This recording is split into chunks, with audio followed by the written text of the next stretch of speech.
How good really are the new gen heavyweights? That's what I'm going to be talking about in this video today, guys. So after watching Michael Morales beat the hell out of the old gen, Gilbert Burns, who's 38 now, on his way out, I started to think about like every other welterweight, because there's some other new gen, old gen matchups coming up with the Buckley Usman. So in this video, I'm going to be looking at every single new gen welterweight, and I'm going to be ranking them as well as rating them, like whether they're underrated or they're actually legit, they're actually solid. We're going to talk about all that in this video. So we're going to go in order from what I think is the worst prospect or worst like new gen welterweight, and we're going to work our way down. And I'm going to tell you guys if I think they're overrated or they're legit. So let's get into this video, bro, without further ado. And we're starting off with Michael Morales, guys, because I think out of every new gen heavyweight, Spurs said heavyweight, out of every new gen welterweight, I do think Michael Morales is the best. Now, he lacks takedown defense, and he has questionable striking defense with his chin up in the air all the time. But I did say he has reliable power and athleticism. Now, something about when you rely on power and athleticism, when you're young, I think he's like 25, he's like young. Like when you're young, it's okay to do that to an extent. But when you start to go against more experienced people, bro, the whole chin in the air backing up is not going to work against a Sean Brady who's going to continue to punch you. Like Burns does something where like he throws one punch at a time, and then like, Michael Morales could just back up with his chin in the air like this, fine, and not really get hit. He was getting hit a little bit because when Burns would like double it up, get landed on, but it's just a horrible technique and like a horrible habit to have. And I feel like he just looks so green in the striking. Yes, he has like crazy power and he's very athletic. So when he's coming forward, he could explode into something that's really tough and like hurts a lot. So he could hurt a lot of people and he could knock out a lot of people. I do think Burns kind of gave up on himself. I'm not trying to say Morales' win was in shame. I told you guys Morales was going to go in there and make it look easy. That's what he did. But I don't necessarily think Morales is like the best person on the planet. I do think he's a little bit overrated because I understand he's 18-0 now after that Burns win, but he's like one of those 18-0 cases that I'm like, interesting. I wonder how he's 18-0. I do feel as if when he's starting to go against other contenders who are like legit, he's going to struggle a lot, especially with the lack of takedown defense. He got to his feet pretty well against Burns, but just like the entry on Burns didn't even look so clean, and he was able to take him down. Morales just has things he has to work on. I don't think he's horrible. Just as far as every other new gen welterweight, I look at Morales and I'm like, yeah, bro, I don't know. He looks like he's lacking a little bit more than the other new gen, and I do think he's overrated. So if you're saying, oh, dude, future champ, I just don't agree with you, brother. Like, he's already a bad man to an extent because he has power and athleticism, but brother, power and athleticism can only take you so far to like, when you're going to see, when he goes against someone else athletic, like, I don't know, even an MVP, guys, or like Ian Gary, you could go against athletic versus athletic. That's when like IQ, that's when striking defense, that's when other things are going to start to need to like be up there for him. And I feel like he only kind of relies on his power and athleticism. So I have him at the worst new gen welterweight, and I do think he's overrated. This is my opinion, brother. Don't get the mad, don't shoot the messenger. Going out to the number 6 spot, Prates, who I also think is overrated, but I do actually think Prates is better than Morales. I do think Prates is fairly one-dimensional and relies on power as well. Some of these Brazilian guys do rely on this for some reason, and it works. Sometimes it works, sometimes it doesn't.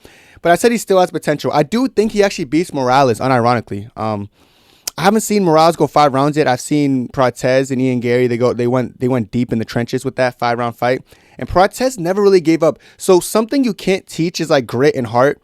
And like I said, I still haven't seen Morales there, but I've seen Prates there, and I'm a little bit more certain if he's in a 5-round fight, that he won't like wilt or give up on himself more so than I am with Morales. Now, Prates, his striking defense is not all that, but at least when he's backing up, he shells up. He does something that I don't think is great. Like, I don't want to call it the Leon Edwards effect when you fucking get pressure and you shell up like this.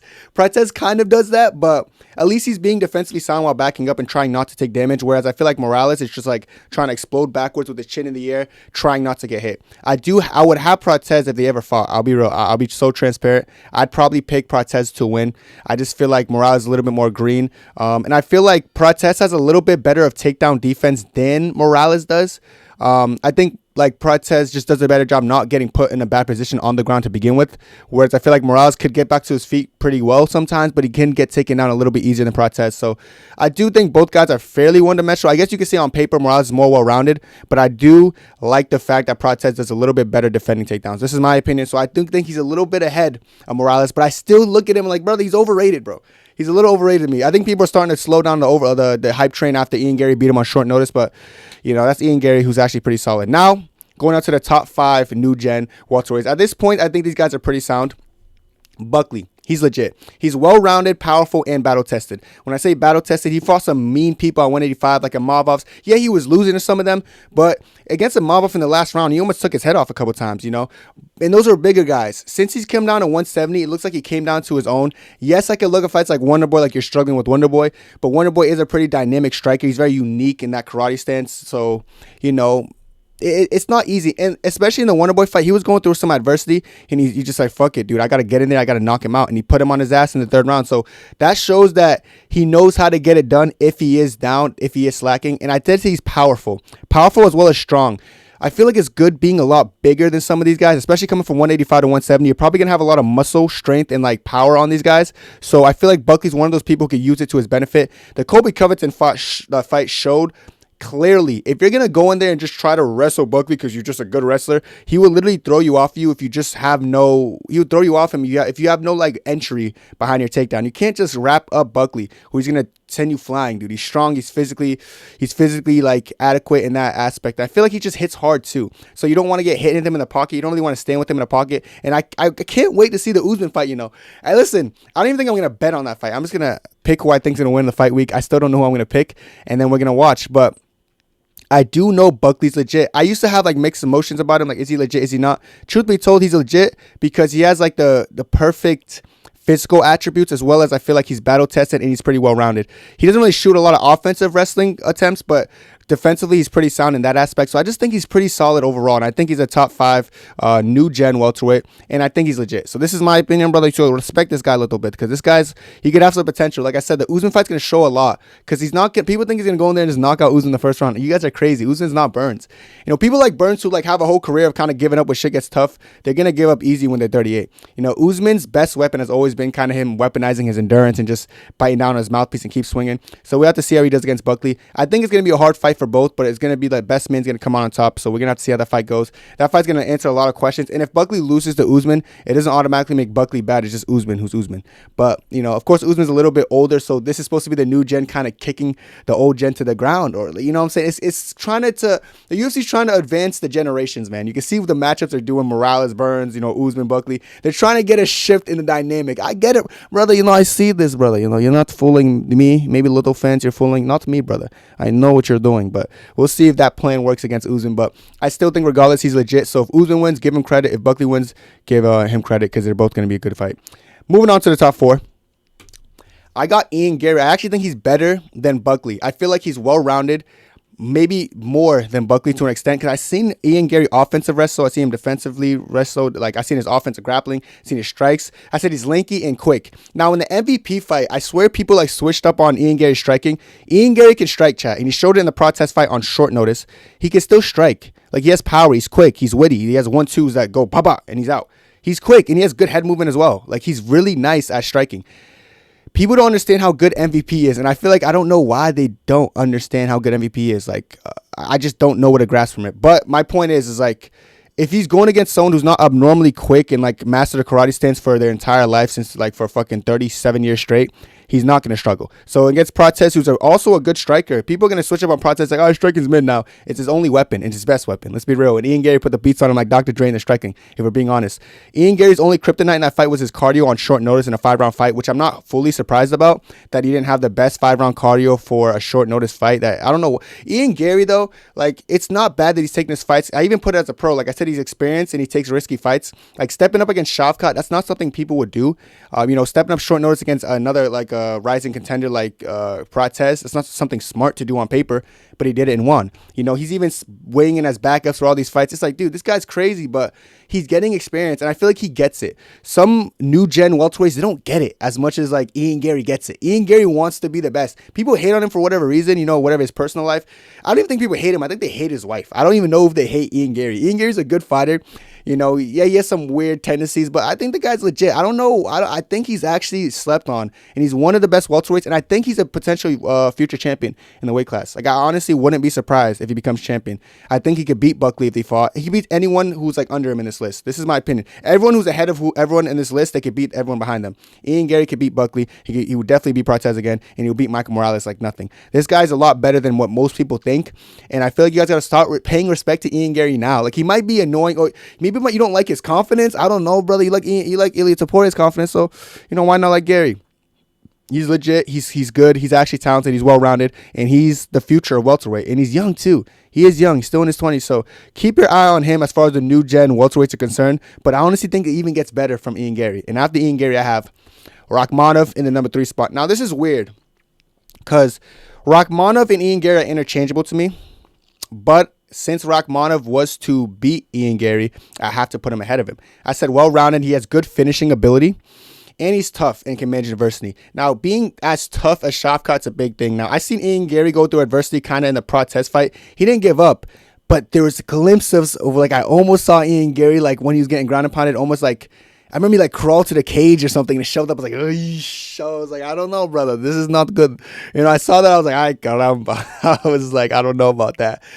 Shavkat Rakhmonov in the Jeff Neal fight specifically, I feel like he needed that fight. But I feel like it made him fight a little bit different because since that fight, he's been like holding on the cage a little bit more, like the Wonder Boy fight, even the Gary fight.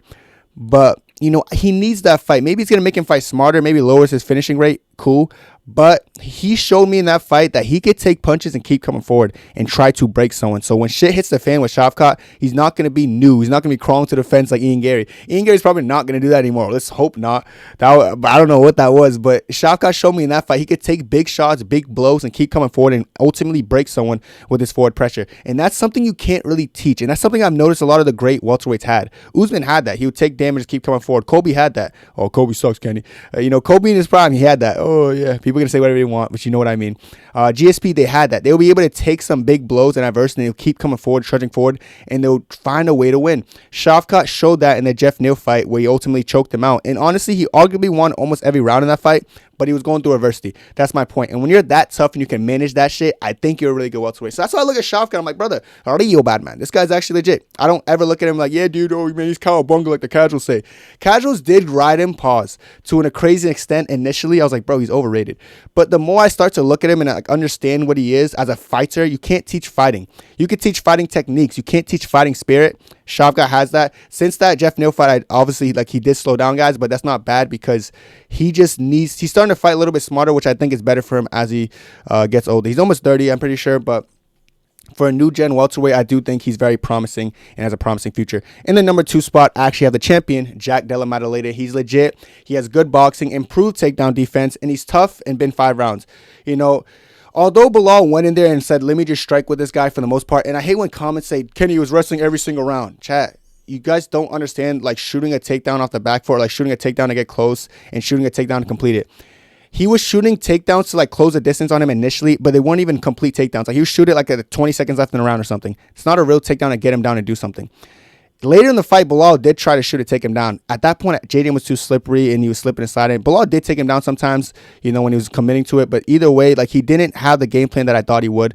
Nonetheless, I'm not saying outstriking. Okay, outstriking Bilal is impressive. Like, people think Bilal's a bad striker.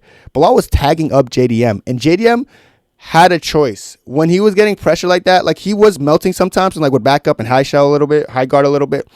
But he had the mental choice of, like, breaking. Sean Brady, when he was first put in that situation, he kind of broke. Like, JDM has, this is a pro about JDM. Before the fight, he had the Havez fight. Havez, for some whatever reason, was putting it on him. I think the Trevor fight as well, they were putting on JDM. JDM has been, even Kevin Holland was putting on him in a little bit in some exchanges. But it's not, no offense, it's just JDM striking style. Like, he in this, like, before that fight, he's been tested in the striking realm. So, like, when he gets pressured or something or out volumed, he's not going to mentally break. A lot of guys get put in there for the first time, they mentally break. Thank God for JDM being experienced there because he didn't mentally break. Even in the 3rd, 4th round, I was like, Bilal just won 2 in a row. Like, JDM started to look at it, but JDM never broke. And he kept bringing it to him. And those combos, he's a good boxer, dude. He's tough, and you can't teach toughness and grit like that. So I respect JDM, and I think he's legit. I used to say, oh man, he's overrated. I used to, like, I guess I would just be coping. It had to be or something. Because JDM's legit, dude. He knows how to fight. And when you know how to make stuff fights, and when you know how to get out of dog fights and almost come out on top, it shows me you have championship heart. In that 5th round, he had Bilal really hurt, guys, and he was teeing off on him. And that's not easy to do to Bilal in the 5th round. JDM showed good endurance, so his cardio is even something that passed the test too. Checkmate. Like, this guy's legit, and I think he's one of the better welterweights. He could beat everyone behind him, but he could lose a lot of people behind him as well. He's one of those instances. Like, I can see him losing to Shavkat and Ian Gary and Buckley.